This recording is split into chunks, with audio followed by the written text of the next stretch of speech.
Okay, higher performance habits. Number 1. Alright, we are actually in the part where we're actually going over stuff now. Number 1. High performance habit number 1. Seek clarity. If you do not have clarity of ideas, you're just communicating sheer sound. Yo-yo ma. Envision the future for. Determine the feeling you're after. Define what's meaningful. Okay? Hold on, I want to... Air conditioning is a little... Okay. Kate, the woman sitting in front of me crying, has it all. She manages thousands of employees, one of the top companies in her industry. She's an admired leader with dozens of years' experience. Because her company is wildly profitable, her six-figure salary is almost double the average of her position. But she never lets that go to her head. Her bragging is limited to talking up her team. She's proud of how hard they work and support one another. No matter what Kate is talking about, you can tell she's genuinely interested in you. She has an indescribable grace about her whenever I see her walk into a room. I think of saying, there are 2 types of people. One walks into the room and announces, "Here I am." The other walks in and says, "Oh, there you are." Kate is raising 3 children. Her mother died from cancer when Kate was 15, so she puts a high value on being present with her kids. Recently, she got another promotion, so her husband Mike quit his job to be home with the kids. They're happy, they have more time together. Kate has hired me as her coach, and in order for us to get to know each other better, she invited me to their house in the suburbs for a barbecue. Within a few minutes of arriving at her home that sunny afternoon, I found myself with 4 of her friends, chatting over glasses of wine in the kitchen. I asked how they knew Kate and how they would describe her. They call her an awesome human being, a giver, someone you want to be like, and a success that makes us all look lazy. One friend said Kate was involved in everything, yet always there for you. Another said she was always impressed by how Kate could do it all and still manage to fit into her Lululemons. When another said, "I don't know how she does it all," the other 3 women nodded and like a church congregation. Shortly after Kate asked me to sit and chat in her home office, floor-to-ceiling windows lit the space, and French doors opened to the deck where I could see Mike working the grill, Kate seemed in good spirits, and then I commented on how her friend admired her. Suddenly her voice cracked. She said she appreciated their compliments. Then her eyes welled up. She looked away, and with her gaze went her presence. As I often do in these situations, I respond with humor. I ask, "What did I miss? Do you secretly hate one of those women?" "What?" She looked confused, but as she realized I was joking, she snapped back. "Oh," she laughs. No, I'm just emotional right now." "I see that. What's up?" She looks out the window to her husband and friends on the patio. She tries to compose herself, sitting more upright, wiping her tears with the edge of her hand. It means a lot to me that my friends said nice things, Brendan. I'm glad you're meeting them and Mike. Her voice cracks again, and the tears keep coming. Then she looks away again toward the ground and shakes her head. "I'm sorry, my life is just a hot mess right now." "A mess?" I asked. She nods, wipes the tears away, and sips up again. "I know it's silly. Oh, poor me, right? The lady with the good job and the good family isn't happy. It sounds like a daytime drama, and I know you're not here to do a therapy session. It's just that when you feel really blessed and people look up to you, it's hard to complain. That's why I asked you here. I'm struggling, even if no one sees it. I don't want you or anyone to feel sorry for me. I don't want you to tell me I'm not a mess. That's what my friends do. It's good for me to let this out. Things are good, but something's not right. Tell me." She takes a deep breath. "Have you ever felt like you're just going through the motions for maybe just too long?" I think to myself, is there a proper length of time anyone should live life just going through the motions? But I didn't say that because she asked if I ever felt that. When people are struggling with their emotions, they often externalize the situation, ask questions about other people instead of owning it. Is that what you were feeling, Kate? As if you've been just going through the motions. I guess so. I lean in. How do you explain those things? Going through the motions and feeling like a mess. She paused. I don't know exactly. That's why I wanted your perspective. I've just got so many things going on. I feel like I'm always reinventing the wheel and never catching up.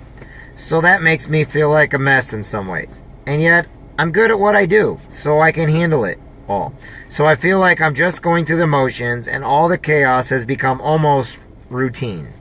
There's a lot going on, but I'm not drowning. I'm just sort of frustrated and resentless at the same time. Does that make sense? It does. How have you been dealing with those feelings? Kate looks unsure and glances out the window. That's the thing. I don't know if I have dealt with it at all. I'm doing everything you're supposed to do, you know. They say be present and love your family. I try. Every day I try to be good with my kids and Mike. They say be effective. I have the to-do list, the plans, the checklist to make it happen. I get stuff done. They say be passionate at work. I am. They say be persistent and resilient. I have been. I've risen through so much gender discrimination in my career.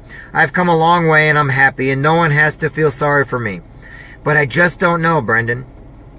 Yes, I think you do know. Tell me. She pulls back in her chair.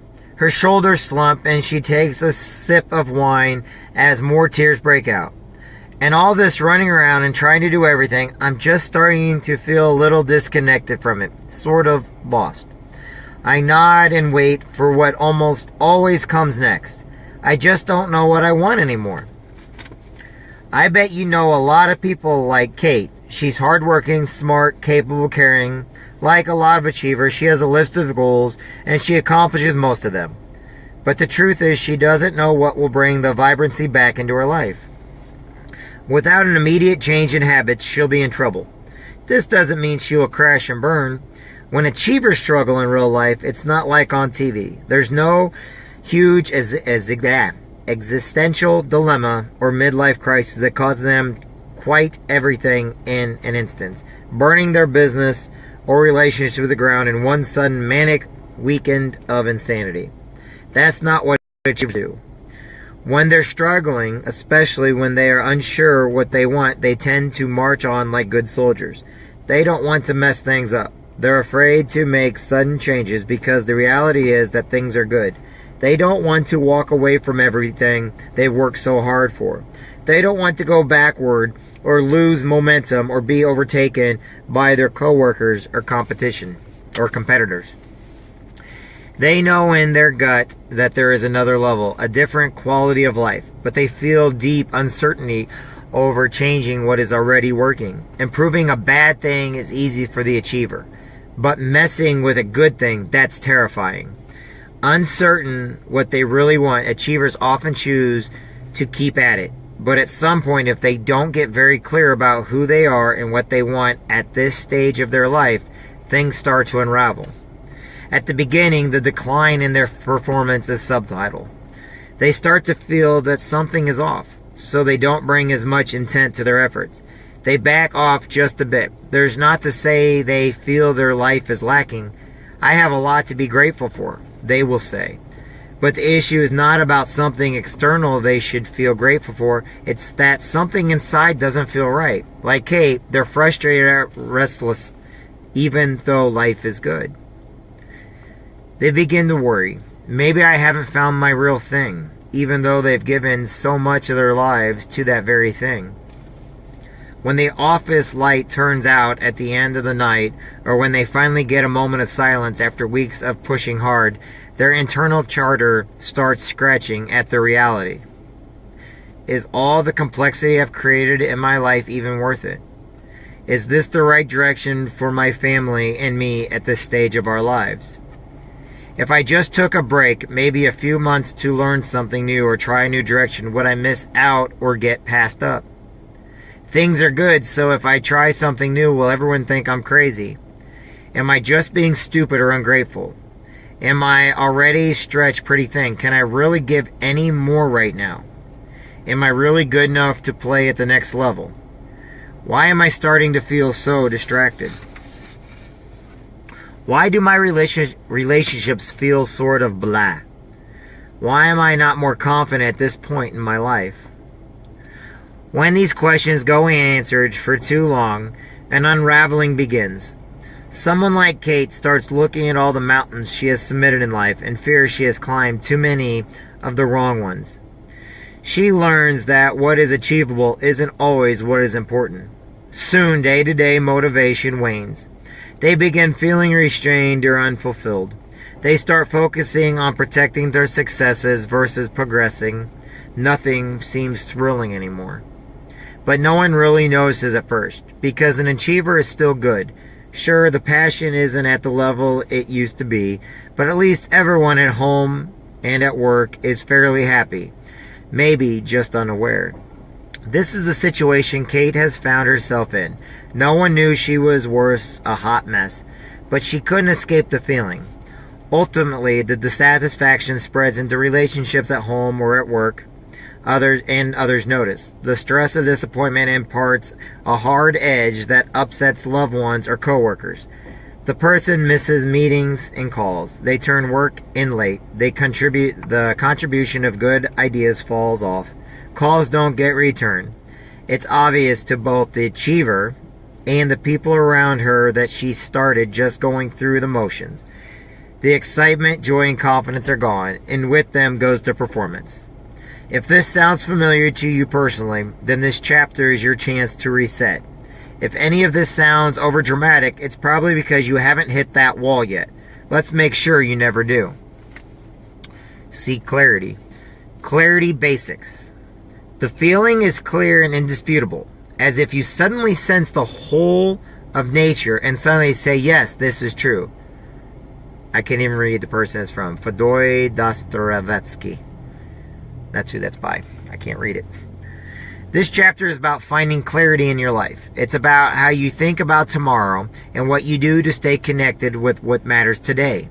The essential habit of seeking clarity helps high performers keep engaged, growing and fulfilled over the long haul.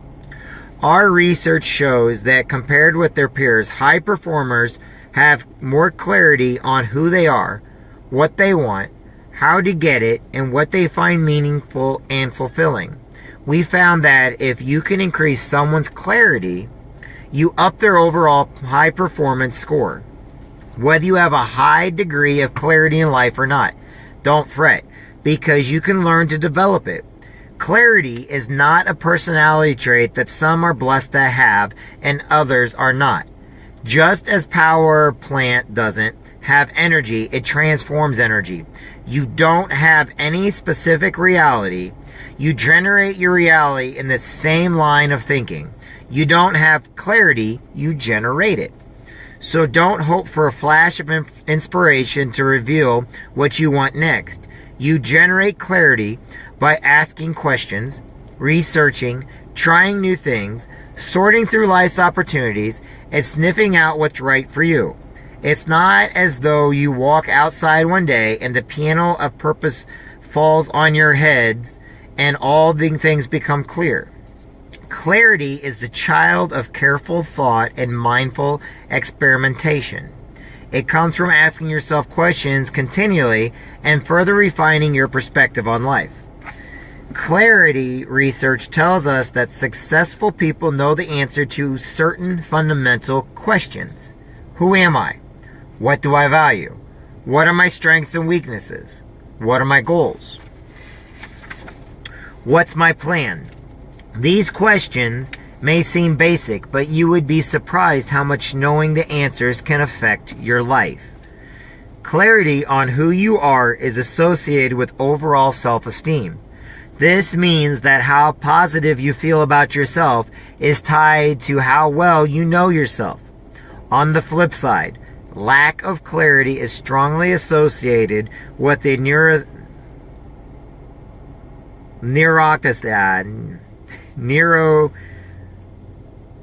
neuroticism, neuroticism, and negative emotion. I apologize, I couldn't read that word. That's why self-awareness is so key to initial success. You have to know who you are, what you value, what your strengths and weaknesses are, and where you want to go. This kind of knowledge makes you feel better about yourself and about life. Next, you need to have unambiguous and challenging goals. Decades of research show that having specific and difficult goals increase performance. Whether those goals are created by you or assigned to you, clear stretch goals energize us and lead to greater enjoyment, productivity, profitability, and satisfaction in our work. Choosing stretch goals in each area of your life make a good starting place for high performance. You should also give yourself deadlines for your goals, or you won't follow through. Studies show that having a specific plan attached to your goals, knowing when and where you will do something, can more than double the likelihood of achieving a challenging goal. Have a clear plan is as important as motivation and willpower. It also helps you see past distractions and inoculates you against negative moods. The more clarity you have, the more likely you are to get stuff done even on the days you feel lazy or tired. When you see the steps right there in front of you, it's hard to ignore them. Our research further validates all this. In one survey, we asked over 20,000 people to read the following statements and rate themselves on a scale of 1 through 5, with 1 being strongly disagreed and 5 being strongly agree. I know who I am. I'm clear about my values, strengths, and weaknesses. I know what I want. I'm clear about my goals and passions. I know how to get what I want. I have a plan to achieve my dreams. The higher the scores on questions such as these, the better the overall high performance scores. Data from the high performance indicator also shows that higher clarity scores are significantly associated with greater confidence, overall happiness, and assertiveness. Subjects with greater clarity also tend to report that they are performing with more excellence than their peers and feel they are making a greater difference for students. The higher the score on clarity, the higher the GPA. This means young people who have more clarity on their values, goals, and paths ahead tend to have a higher GPA. Most of this sounds like common sense, of course. Know who you are and what you want isn't exactly cutting edge advice. Still, it bears examination. Are you clear about these things? If not, start there. It can be as simple as journaling about these topics. For now, though, let's focus on the promise of the book, the more advanced concepts that will move the needle in your performance. To get there, let's consider what you would tell someone like Kate, who already knows who she is and has set and achieved challenging goals for decades. The next level of clarity is about the future. I look over and I've seen the promised land. I looked over and I've seen the promised land. Martin Luther King Jr. Let me say that again. I looked over and I've seen the promised land. Martin Luther King Jr. Most recently in my career, I've wondered whether high performers have a particular worldview on clarity about themselves, what they want, and how to get it. I wonder what, if anything, they were clear about than most people. To find out, I analyzed the comments of high performance students, called on achievement researchers, and spoke with certified high performance coaches about what gives their clients an edge. I also conducted structured interviews focused solely on the topic of clarity with nearly 100 people who reported in our surveys as being high performers. I asked them questions such as, which things are you absolutely clear about that help you perform better than your peers? What do you focus on to stay clear about what matters most? What aren't you clear about, and how does that affect your performance? What do you do when you are feeling uncertain or undirected? If you had to explain to someone you were mentoring what it is that makes you successful, what would you say? What else do you know about yourself beyond your value and strengths and plans that make you successful? In almost every basic question of who they were or what they wanted, the highest performers had greater ability to focus on the future and divine how they would achieve excellence. They didn't just know who they were. Indeed, they rarely focused on their present personality or performances. Instead, they consistently thought about who they wanted to be and how to become that. They didn't just know their strengths today. They knew what broader skill sets they would have to master in coming months and years to serve with excellence at the next level. They didn't just have clear plans to achieve their goals this quarter. They had lists of future projects that would lead them to a bigger dream. They didn't think just about how they would get what they personally wanted this month. They obsessed with the same focus about how to help others get what they wanted in their overall lives and careers. This future focus went well beyond what they wanted to become or how they would achieve what they and others wanted. They could also describe with great clarity how they wanted to feel in upcoming endeavors, and they knew specifically what conditions could destroy their enthusiasm, sense of satisfaction, and growth. Out of this research, we discovered specific habits that help create this kind of next level clarity. Practice 1. Envision the future. Dream lofty dreams as you dream, so you shall become. Your vision is the promise of what you shall one day be. Your ideal is the prophecy of what you shall at last unveil. James Allen. Let me read that again.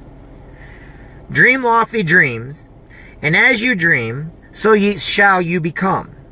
Your vision is the promise of what you shall one day be. Your ideal is the prophecy of what you shall at least unveil.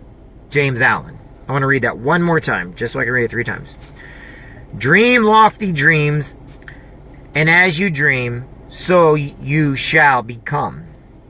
Your vision is the promise of what you shall one day be.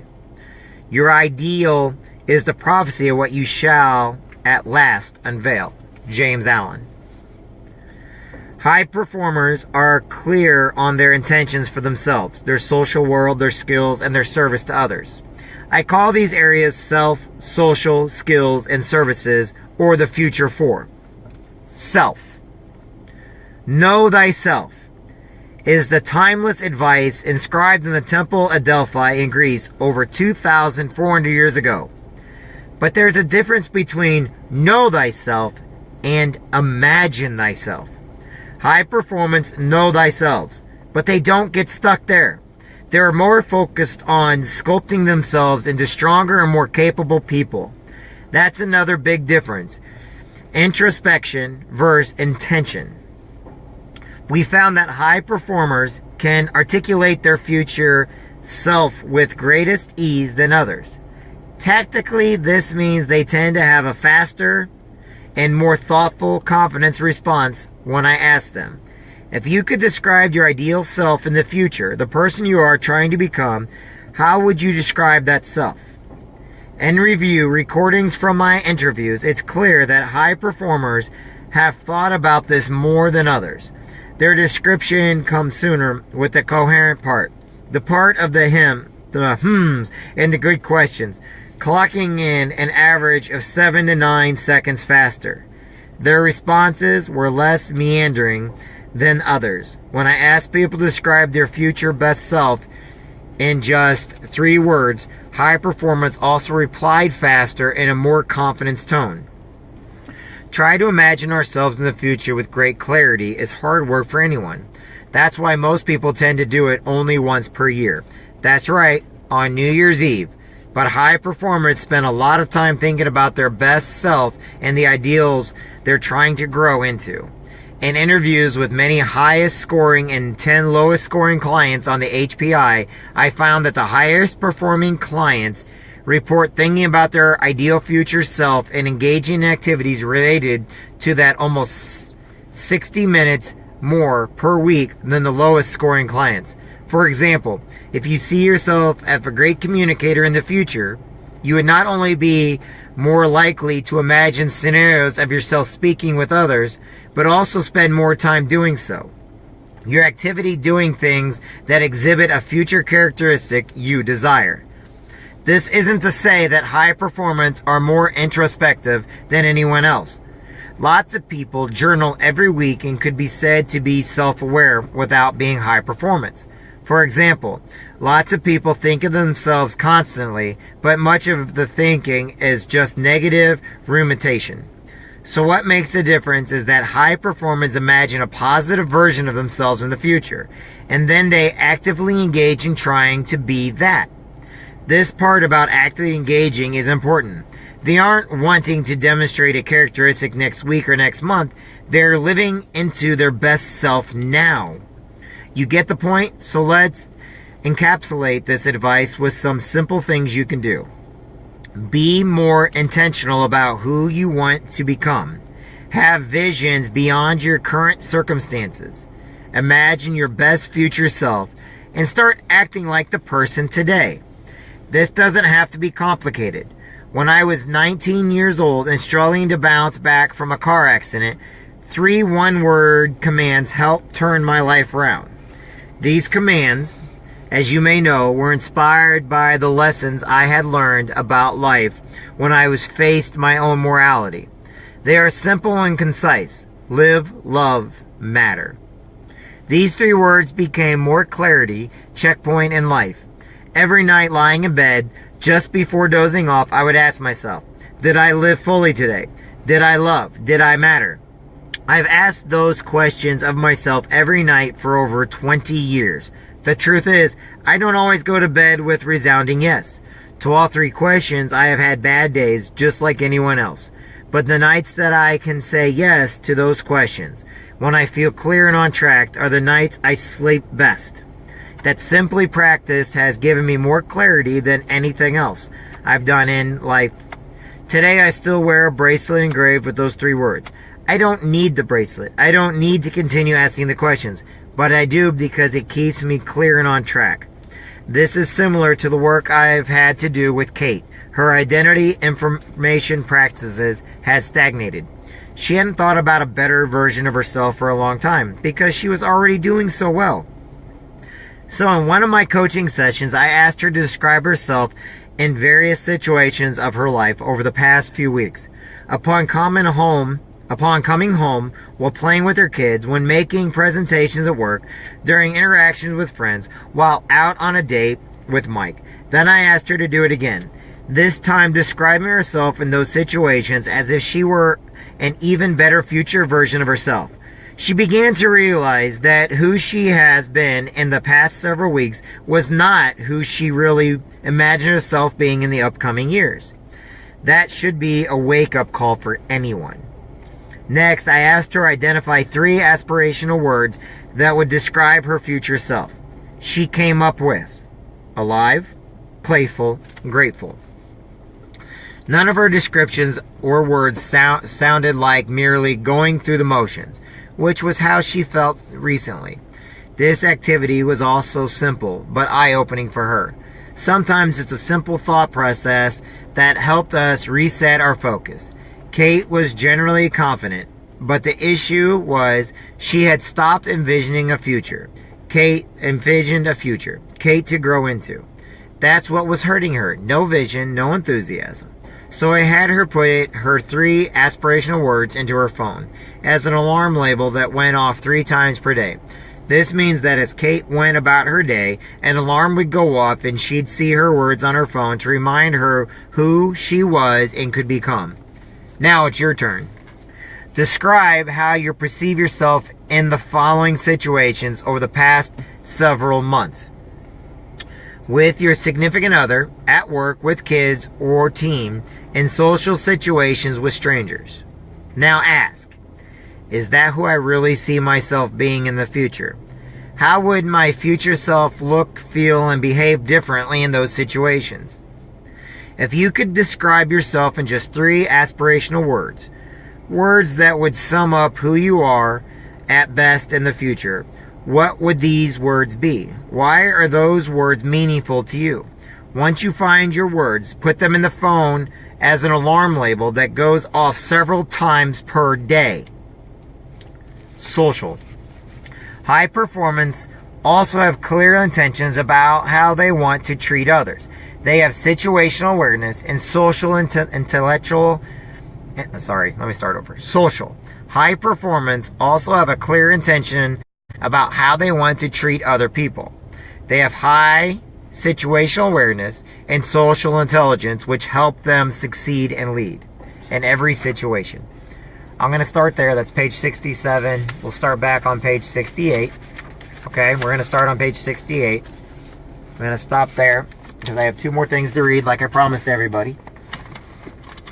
Let me grab my book because I promised everybody. First, I'm going to read one out of here. This is my personal one. Let me get to, we're just going to turn to a page. Hope dies unless you feed it. Let's get another one. I like that one. Hope dies unless you feed it. Alright. Learn to listen. Opportunity sometimes knocks very softly. Learn to listen. Opportunity sometimes knocks very softly. Without hope, man is only half alive. Without hope, man is only half alive. Now remember that. Now let's get out the Jim Rohn one. Like I promised everybody to read one from Jim Rohn. That's his book. Just a second. Here it is. Alright. Nope, that's the first sentence. Alright. I gotta get out the right one. Okay, so I promised everybody to read a couple of these each time. Personal development. Income seldom exceeds personal development. Say that again. Income seldom exceeds personal development. By Jim Rohn. What you become directly influences what you get. By Jim Rohn. What you become directly influences what you get. We can have more than we've got because we can become more than we are. We can have more than we've got because we can become more than we are. The big challenge is to become all that you have the possibility of becoming.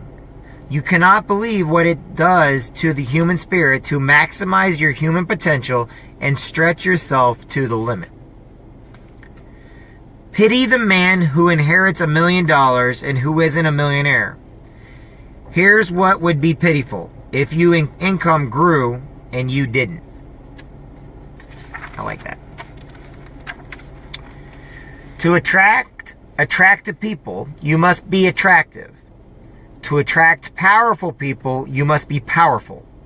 To attract committed people, you must be committed. Instead of going to work on them, you go to work on yourself. If you become, you can attract. The most important question to ask on the job is not, what am I getting? The most important question to ask on the job is, what am I becoming? It is hard to keep that which has not been obtained through personal development. After you become a millionaire, you can give all your money away because what's important is not the $1 million. What's important is the person you have become in the process of becoming a millionaire. And the last page on this one I'm going to read is Personal Philosophy by Jim Rohn. The key factor that will determine your financial future is not the economy.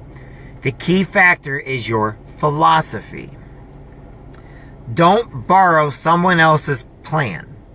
Develop your own philosophy and it will lead you to unique places. If you learn to set a good sail, the wind that blows will always take you to the dreams you want, the income you want, and the treasures of mind, purse, and soul you want. Your philosophy determines whether you will go for the disciplines or continue the errors.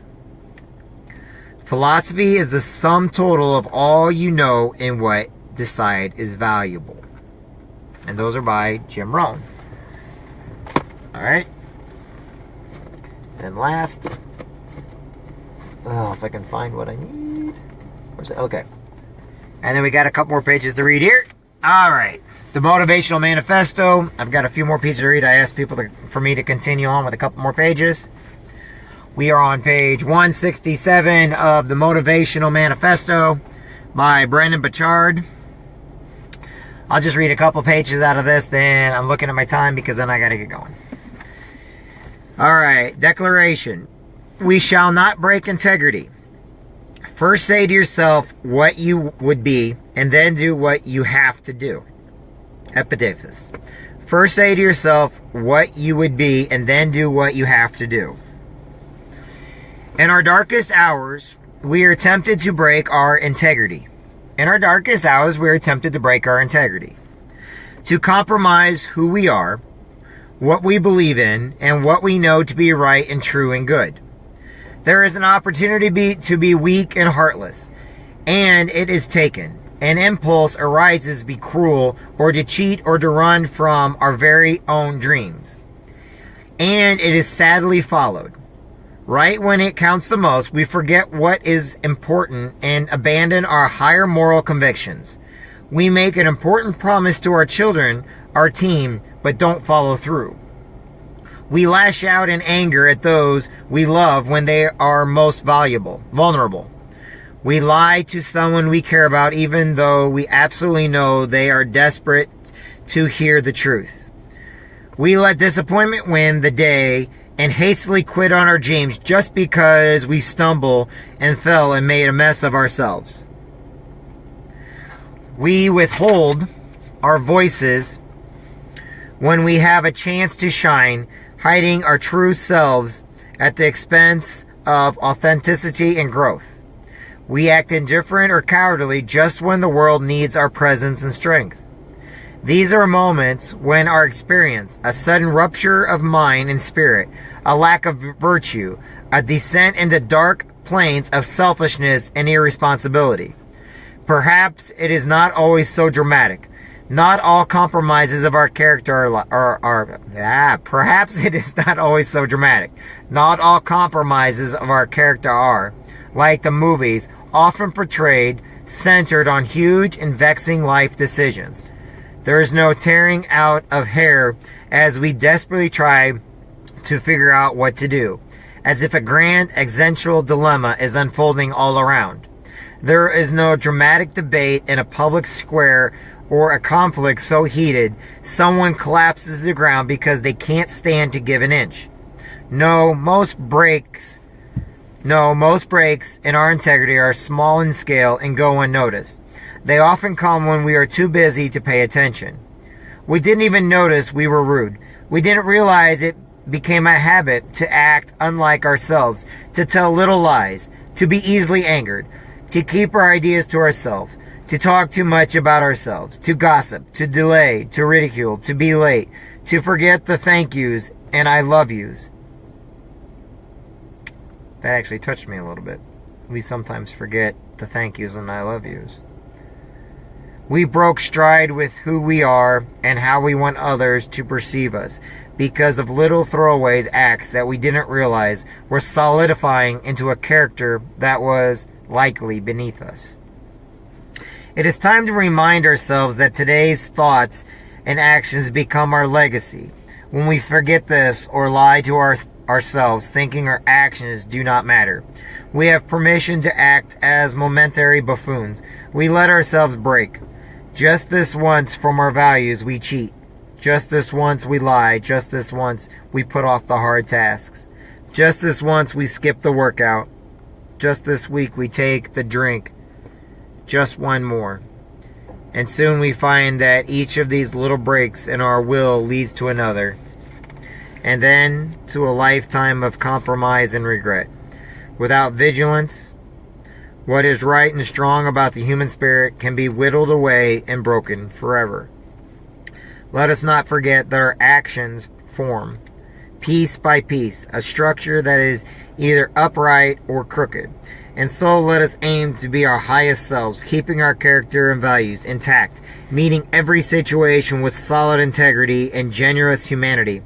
When the next temptation comes to the weak and heartless, and it will come, we will not take it. Instead, there will be a strong ground refusal to break, a decision not to compromise or lower ourselves, that mighty life that comes from doing what's right, a grand ascent to another realm of human character, when we are congruent with our divine nature. Personal freedom and the hope of mankind rest on our commitment to stay true to ourselves, our dreams, our word, our goodness, and our loving nature. By refusing to bend on our values, we become unbreakable, solid and stable, courageous and certain, men and women of valor, worth, and character. Let us build a life we are proud of. Let us declare we shall not break integrity. We shall not break integrity. Creating clarity. When we are incongruent, acting in ways that are not aligned with our beliefs, we feel off, frustrated, regretful, and over time miserable. But when we align our thoughts and actions with our values and priorities in life, we enjoy the blessings of a chosen, satisfying life. This knowledge requires us to ask two questions. Who am I? And what is important to me? These contemplations may be two of the most important in life. No profound personal power or full freedom can belong to those who do not know the answer. To find our answers to such daunting questions, it is helpful to consider the qualities we desire in three separate areas of our lives: our character, our connections, and our contributions. On character.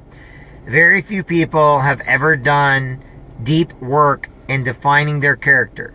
The specific identity they wish to have, they simply respond to the world on a whim, without paying any real attention to the type of person they want to be or become.